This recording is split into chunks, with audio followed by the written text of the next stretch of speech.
North Africa was a furnace. The horizon shimmered under waves of heat, and the smell of diesel and dust clung to everything. Across the desert, under the blinding sun, a new sound cut through the wind. Not the deep growl of a tank, but the sharper, raw roar of something faster. The men of the U.S. Army called it the tank destroyer. The Germans had another word for it. Unthinkable. For years, the Wehrmacht's Panzers had been the unstoppable hammer of Europe. Sleek, armored beasts with names that struck fear from France to the Soviet plains. Panzer III, Panzer IV, Tiger, Panther. Wherever they appeared, the enemy broke and ran. But now, somewhere outside El Guetar, the Germans were about to meet a weapon built not from fear, but from adaptation. When the war began, the American Army had almost no modern armor. In 1940, there were fewer than 400 tanks in the entire force, many without radios, some without real guns. Yet across the Atlantic, Hitler's Panzers were already rewriting warfare. They didn't wait for infantry or artillery. They were the spearhead. Watching from afar, American strategists realized a grim truth. Traditional defense couldn't stop them, so they created something unconventional, a force that wouldn't wait behind bunkers or dig into trenches. Instead, it would hunt. The concept was simple, brutal, and revolutionary.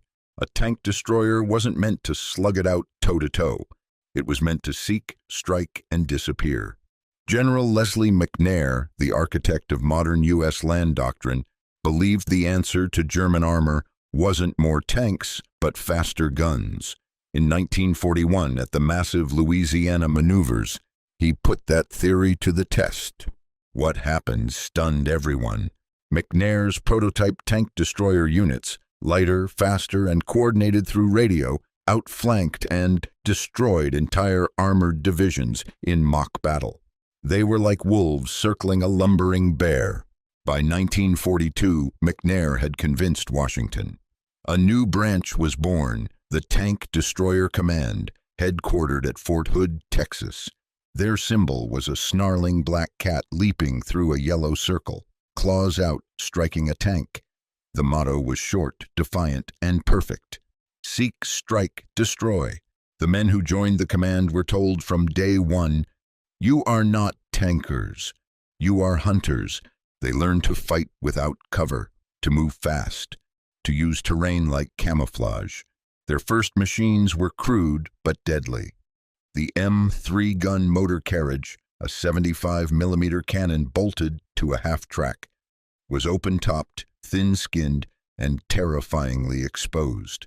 Crews joked that if you sneezed too hard, you could punch a hole through the armor.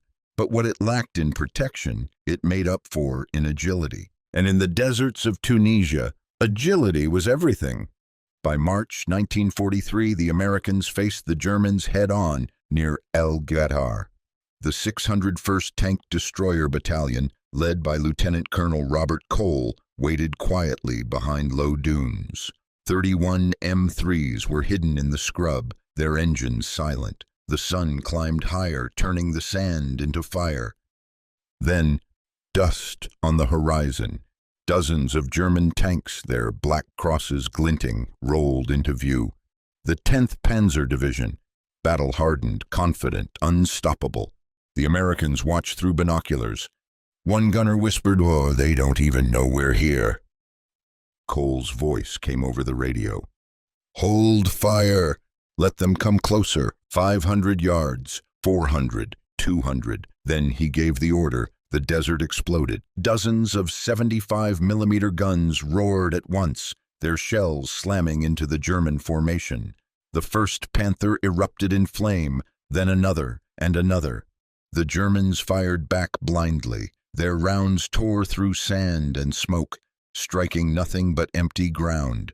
The tank destroyers had already repositioned, darting behind cover, firing again from new angles. For hours, the valley echoed with the thunder of guns and the scream of ricochets. When the smoke cleared, 38 German tanks lay burning. The Americans had lost 20 of their own, but the Germans had been stopped cold. For the first time, the legendary Panzers had met something faster and meaner. News of the victory spread quickly. The High Command called it a triumph of doctrine. Patton, who had little patience for theories, called it something else. Luck and guts, mostly. He wasn't wrong. The early tank destroyers were dangerously thin-skinned. Many crews died in their first battle. They fought without roofs, without heavy armor, sometimes even without radios. But they proved something critical. The concept worked. Still, as the war turned north toward Europe, doubts began to grow. The deserts of North Africa were vast and open, perfect for ambushes. But the hedgerows of France, the forests of Germany, and the snow of the Ardennes would be a different kind of battlefield. Could a machine built for speed survive in a world of mud, trees, and stone villages? Could the hunters keep up when the prey was no longer blind? The men of the Tank Destroyer Command didn't know it yet, but their greatest battles were still ahead. In Italy, in France, and across the Rhine, where the real monsters waited, the tiger, the panther, and the king tiger. And in those places it wouldn't just be the machines tested, it would be the men, their courage, their instinct, and their ability to fight without the comfort of armor. For the Germans, El Guetar was a shock. For the Americans, it was a promise. The hunters had tasted blood, and soon the forests of Europe would echo with the sound of their engines, fast, loud, and deadly.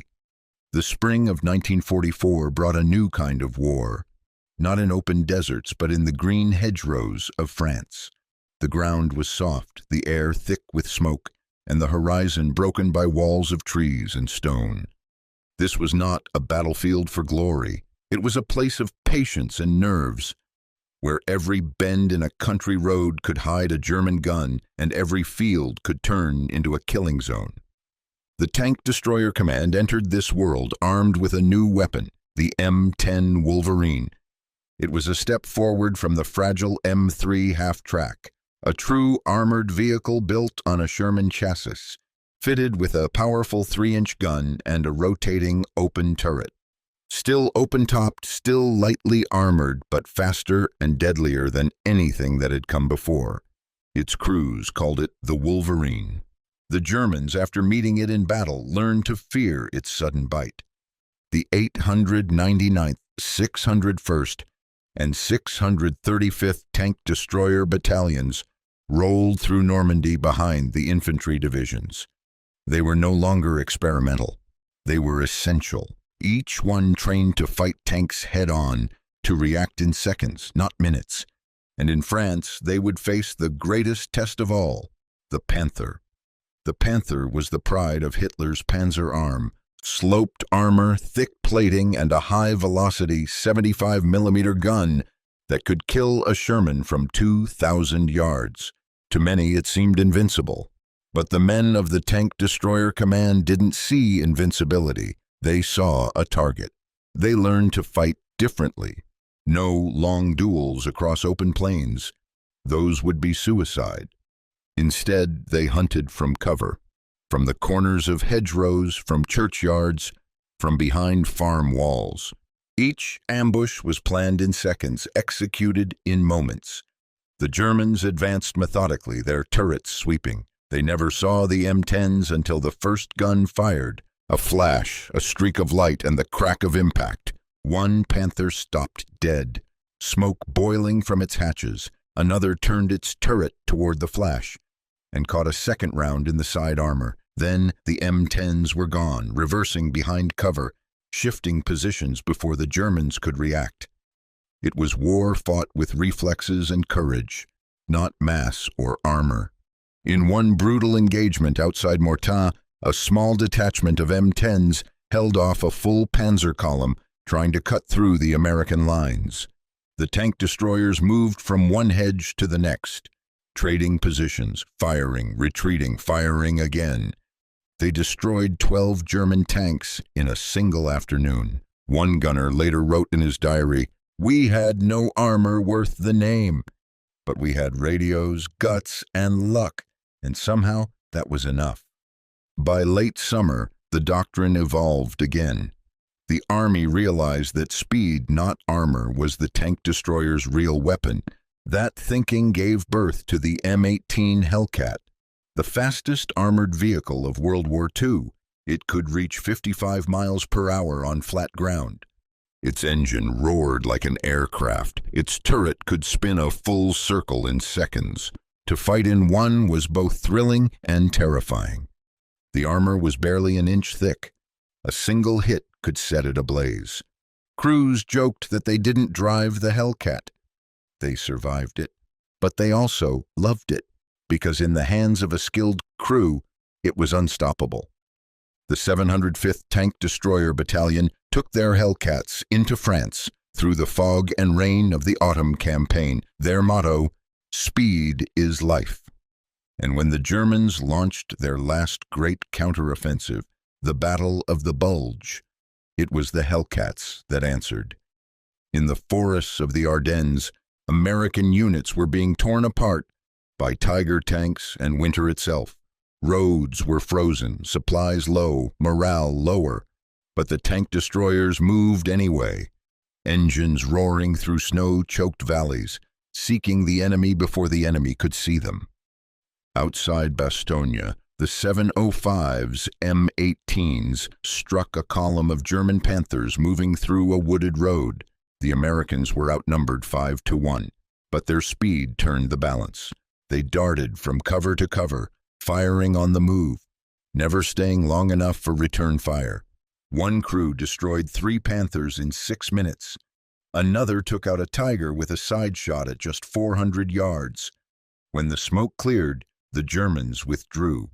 In their after-action reports, captured officers couldn't believe what had hit them. One wrote, "We thought they were aircraft at first. Too fast to be tanks. They were there, then gone. And when we fired back, they were already somewhere else."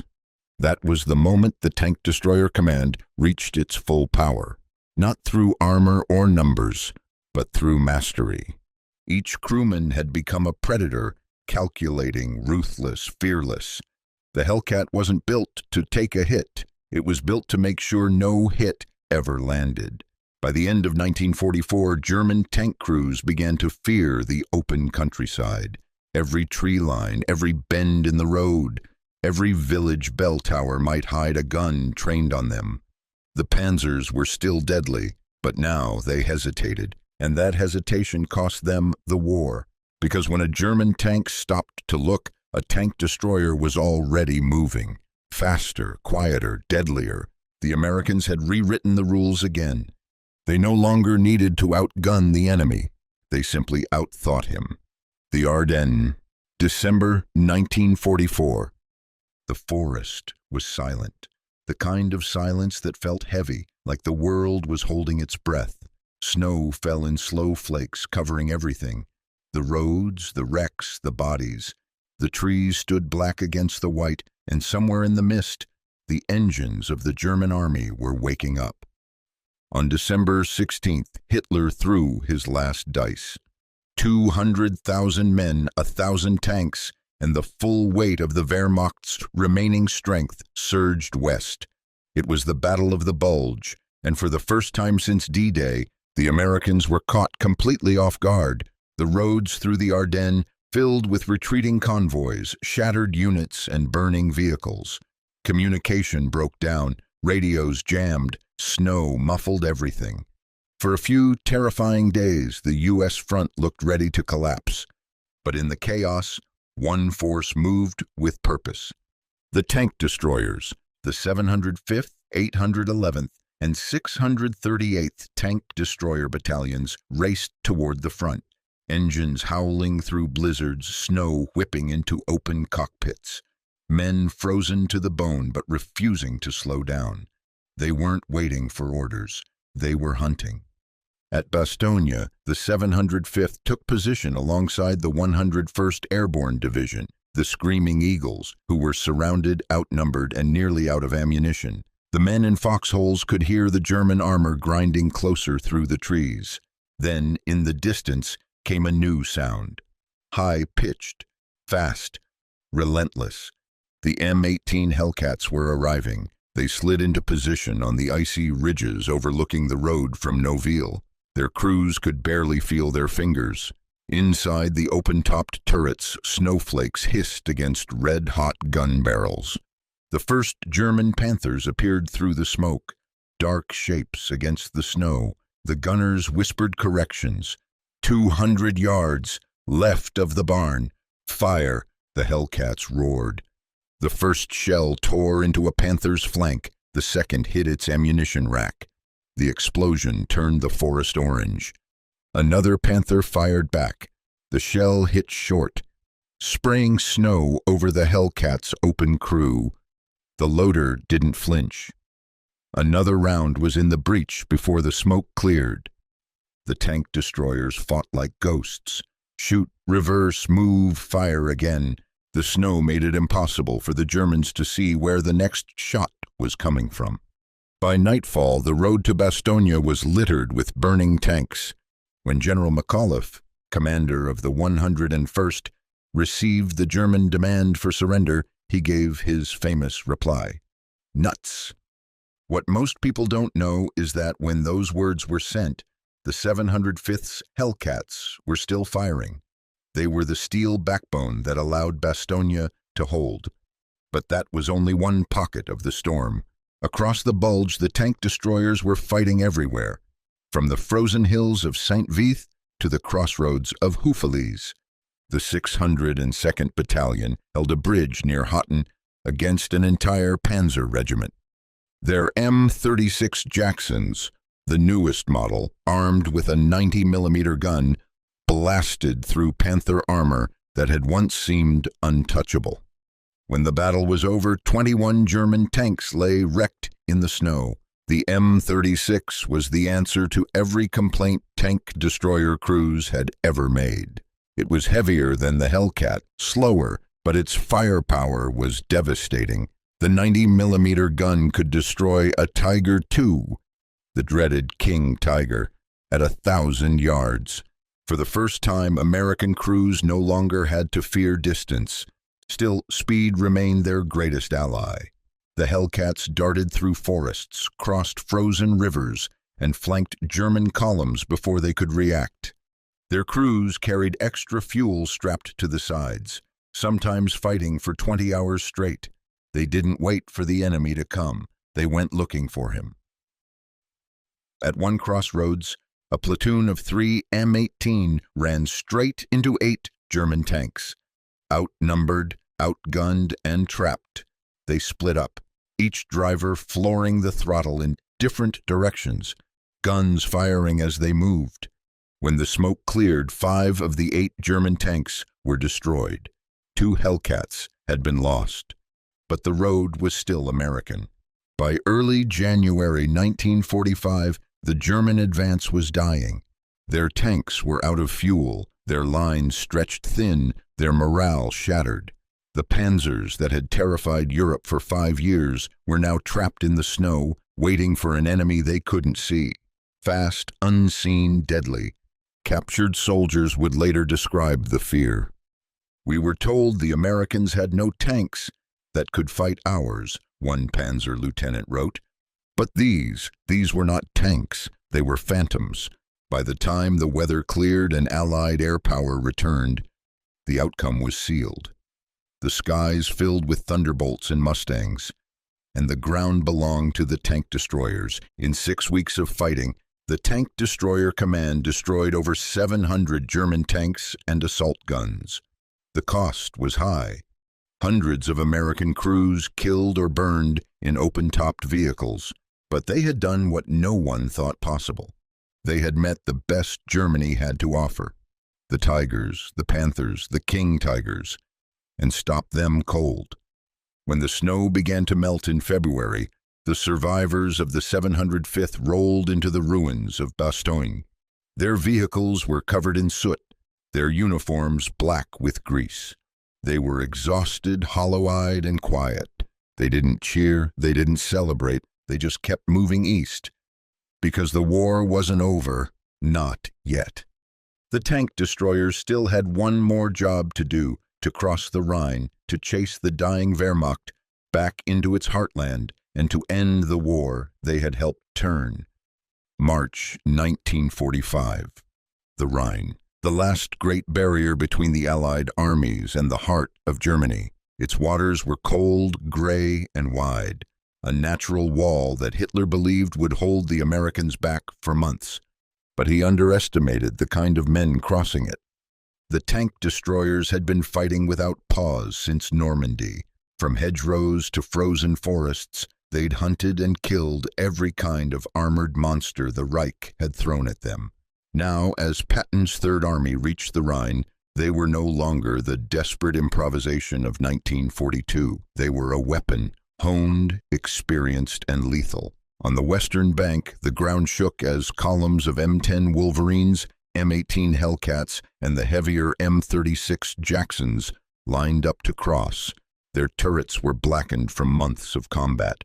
Crews smoked in silence, their faces lined with exhaustion. They'd seen too much to feel excitement. Across the river, plumes of smoke rose from burning towns. The Germans were fighting like trapped wolves, desperate, feral, but broken inside. The once mighty Panzer divisions were now shadows, half-strength, short on fuel, commanded by boys and old men. Still they fought, and that meant the tank destroyers would, too. When the order came, the crossings began. Pontoon bridges groaning under the weight of armor, engineers working waist-deep in icy water while shells exploded around them. The first Hellcats rolled over the Rhine under fire. A few never made it. One bridge was hit, and the river swallowed machines and men alike. But the rest pushed on. On the far bank, the terrain turned to mud and ruin. The Americans moved cautiously at first, small teams scouting ahead, engines throttled low. Every destroyed village could hide a Panzer, every wood line a gun. Outside the town of Remagen, the 628th Tank Destroyer Battalion joined the push behind the famous bridge that had survived German demolition. The Luftwaffe bombed it for days, but it held, and the Americans poured across. In the chaos, the tank destroyers hunted again. They knew the Germans would counterattack. They always did. And when they came, it was with a handful of Panthers and assault guns, clawing for one last stand. The M36 Jacksons waited behind a ridge, their 90mm guns loaded and ready. The first Panther appeared at 1,000 yards. It fired first, a miss. The return shot from the Jackson punched through its frontal armor, a clean, fatal hit. Another Panther tried to flank from the left. The Americans shifted positions, firing, moving, disappearing behind smoke. By sunset, 5 enemy tanks burned along the ridgeline. The German crews who escaped were dazed. They couldn't believe they'd been destroyed so quickly, so easily.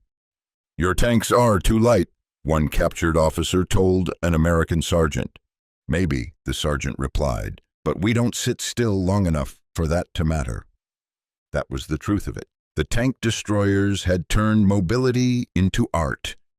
They no longer fought the way the manuals said. They moved like cavalry, darting through roads, circling, cutting off columns, striking and fading before the enemy even knew what hit them. In April, as the Allies surged into central Germany, the fighting changed. There were fewer tanks now.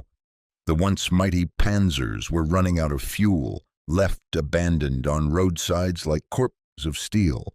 But the tank destroyers kept advancing. They shelled convoys, destroyed armored trains, and wiped out pockets of resistance too stubborn to surrender. Their open turrets gave them a clear view of the ruins they passed. Burned cities, fields littered with helmets, civilians waving white flags. After years of chasing the enemy, the hunters were now moving through a country that had already lost. In the town of Fulda, an M18 platoon came across a lone Tiger tank hidden behind a warehouse. The German crew, desperate, fired the first shot. It missed by inches. The Hellcats scattered, 3 of them circling wide, kicking up dust as they moved. Within 60 seconds, all 3 fired. The Tiger's turret erupted, flames leaping into the sky. The last great predator of the Reich was gone. By mid-April, it was over. The tank destroyers, those light, fast, fragile machines, once doubted by nearly everyone, had become the most feared hunters on the European battlefield. They had destroyed over 2,600 enemy tanks during the war, often outnumbered, almost always outgunned. When the surrender came in May 1945, the men of the Tank Destroyer Command stood among the ruins of what had once been Nazi Germany. Their vehicles, battered and scorched, were lined up along the Elbe River, muzzles pointing east toward a new enemy already taking shape: the Red Army. But for now, the world was quiet. Engines powered down, the guns fell silent, the long hunt was finally over. In their after-action reports, German commanders wrote something remarkable. The Americans possess no heavy tanks comparable to our own, yet they defeated us.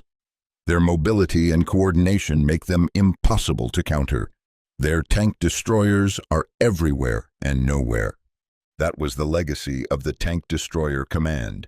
Not a single battle or a single machine, but a way of fighting. A doctrine born from desperation, refined through fire and proven in blood. When the men returned home, few remembered their names. They weren't celebrated like fighter aces or generals. They didn't have parades. But those who understood war, the ones who had seen it up close, knew what they'd done. They had taken fragile, thin-skinned vehicles and used them to break the back of the strongest armored army in the world. The Germans never expected it. They never understood how men in machines so light could move so fast, strike so hard, and survive against impossible odds. But that was the essence of the American way of war. Not perfection, but adaptation. Not invincibility, but ingenuity. And when the dust settled, the wreckage of Germany's armor stood as proof the hunters had won. When the war ended, the Tank Destroyer Command didn't get parades. There were no Hollywood films, no marching bands, no famous slogans. The headlines went to Patton, to Eisenhower, to the atomic bomb. The men who'd spent the war inside open-topped machines, freezing in winter, baking in summer, deafened by gunfire, simply packed up and went home. Many didn't even realize their branch would soon disappear. By 1946, the Army had decided that the Tank Destroyer Corps had outlived its purpose. In a world where tanks fought tanks directly, the idea of lightly armored hunters seemed obsolete. The doctrine was scrapped. The battalions were deactivated. Their equipment was melted down, their flags stored away. The irony? No other unit had proven more effective at adapting to chaos. Because what the Tank Destroyer Command represented was never just hardware. It was mindset. It was speed over size, initiative over orders. It was the belief that brains, teamwork, and courage could overcome even the deadliest technology. Crews had learned to trust instinct, to fight from the gut when doctrine failed. They had mastered combined arms before it had a name. They talked to infantry, called in artillery, coordinated with aircraft, all on the fly. They'd turned a handful of thin-skinned vehicles into a system of destruction that terrified the Wehrmacht's best. And that philosophy didn't die. It just evolved. When the Cold War began and the U.S. Army faced the Soviet tank threat, many of the same officers who'd served in tank destroyer battalions wrote the manuals for the next generation of warfare. They were the quiet key architects behind a new idea, the anti-tank doctrine. They replaced the open-topped Hellcat with tracked missiles, self-propelled guns, and later weapons like the M60A2, M901 ITV, and eventually the Abrams itself. Even the Air Force learned from them. The concept of speed and precision over armor became part of American air strategy. The very thinking that built the A-10 Thunderbolt II, a machine that, like the M18 Hellcat, was fast, deadly, and built to save lives on the ground. But for the men who'd actually lived it, the recognition never came. Decades later, a few survivors gathered at reunions. Gray-haired veterans who still called themselves destroyer men. They'd show black and white photos of their crews, their machines, their kills. They'd talk about the days when a 1-inch armor plate was all that stood between them and a Panther shell. They laughed at the fear, the cold, the chaos. They remembered friends who never made it home, and sometimes when one of them would pause mid-sentence, you could see it. That distant look, as if the engine noise had never really left their ears. For them, it wasn't about medals or doctrine. It was about survival and the unspoken pride of having faced the best the enemy had and winning anyway. History may have forgotten the tank destroyers, but their spirit never vanished. It lived on in every American machine that followed, every fast, maneuverable, hard-hitting weapon built not to stand and fight but to strike and outthink. Because the tank destroyer creed was never just about killing tanks. It was about refusing to be predictable, and that's what made them unstoppable. By the time the last M18s were scrapped in the 1950s, the men who'd driven them were already fading into legend. Their story survived only in training manuals, forgotten after-action reports, and the whispers of historians who knew what they had accomplished. But if you stand today beside one of those Hellcats in a museum, the paint dull, the tracks rusted, the turret frozen, you can almost feel what they felt.